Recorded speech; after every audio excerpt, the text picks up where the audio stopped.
10 common Facebook marketing mistakes. There are very common marketing mistakes that even promotion veterans commit on Facebook. It seems like even the very best of us are not immune to these common mistakes. It's a good idea if you want to save a lot of time, effort, and money at this point to become aware of these mistakes. This will decrease the likelihood that you will probably commit these same errors. Starting off paid campaigns with a bang. Do not start off your paid campaigns with a bang. Start with a free campaign first. Build your audience organically. Get some consumer intelligence. Then you should have the information you need to put together an experimental paid marketing campaign. Start low and slow. The worst thing you can do is to jump in with a massive budget and absolutely no clue. Starting a paid campaign with an immature page. If your page is very new or there's really not that much engagement yet, you might want to hold off on a paid campaign. You simply don't have enough target audience profiling information to base a successful paid campaign on. Using mass content posters with discovery tools. Many marketers use some sort of one-size-fits-all mass promotions tool for Facebook. They would discover all sorts of Facebook groups and pages, and then they would use this tool to spam those areas. Don't do that. You're not doing your brand any favors when you do that. All you're really doing is you're spamming. It's only a matter of time until you get banned. Promoting direct affiliate links or direct sales page links.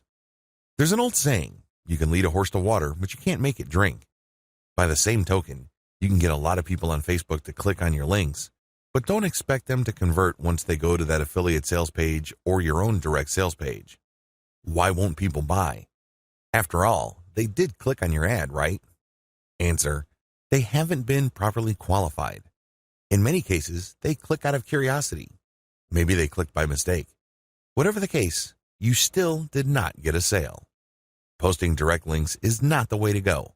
You have to build confidence. You have to build trust first. Pulling random content and curating them based solely on keywords. You can't be lazy and just set Facebook publication tools up to just pull any and all content from Facebook that has something to do with your keywords and then just blast them out. You're just spamming when you do that. You have to be very deliberate and careful regarding the kind of content, whether curated or not, that you will associate with your brand. Rotating and republishing the same content over and over again. Have you ever gone to a Facebook page and it seems like all the content got reposted over and over again within the same day? The idea behind this practice is that the more Facebook audience members see the content, the more likely they will click through. It looks like you're just spamming your page fans over and over again. Don't be surprised if they unlike your page. Wholesale optimization of ads. Another common rookie mistake on Facebook involves paid ads. If you notice that one of your ads is simply not performing, it's very tempting to just come up with a brand new ad by completely replacing the ad with something that looks totally different. When you do this, you really don't know which part of the new ad is succeeding or failing. You're basically taking shots in the dark. If your ad's performance improves, you don't know what caused the improvement. You have to have some sort of strategy or method that will enable you to track where the improvement in your click-through and, ultimately, your conversion rates are coming from. Simply swapping out ads in total or in whole doesn't really give you the data that you need to make effective decisions. Copy and paste competitor ad strategy. Some marketers are so lazy that they would just look at their competitors and essentially just copy their ads. Of course, they're not going to copy word for word, but they still end up failing. How come? Well, your competitor spends a tremendous amount of money optimizing the ads that they're showing. Their ads work. However, you won't get a competitive advantage if you copy them wholesale.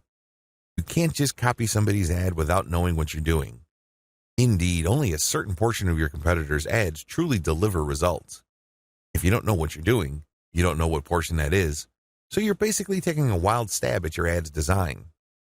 You may be saying the wrong things at the right time, or you're saying the right things to the wrong people. You end up failing. Quitting paid marketing too early. Many rookie Facebook marketers have a one-time, big-time mindset.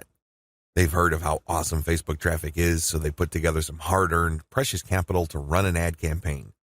If the campaign doesn't work out according to their expectations, they're too quick to pull the plug and quit FB ads altogether. Just because things aren't working out, it doesn't mean that you have to pull the plug on the whole thing. You can stop certain campaigns and start new ones and operate with the same budget. You'd make modifications of your existing campaigns. Failing like a huge train wreck. Have you ever seen a slow-motion train wreck? It's quite sad because it's all too predictable, but you can't turn your head and look the other way. You want to know what's coming next. You know, at the back of your head, what exactly is going to happen, but it's so slow, so massive, that you just can't help but look. Your Facebook marketing campaign can proceed the same way. You know that the campaign is failing, but you can't quite put your finger on the cause. So you just go through the motions like a deer with its eyes caught in the headlights. Why not choose to learn how to fail quickly? Since you're not going to make 100% of your shots, learn to live with this fact and move on. Learn to fail quickly using a tiny budget. This way, you can run many different experiments. Even though the vast majority of them are failures, that's okay. You only spend a fairly small amount of money figuring out winning ads. Please understand the nature of the 10 mistakes above. Imagine yourself being in situations where these mistakes are likely to take place. Learn how to spot them well in advance. Prepare your plan B should you find yourself committing these mistakes.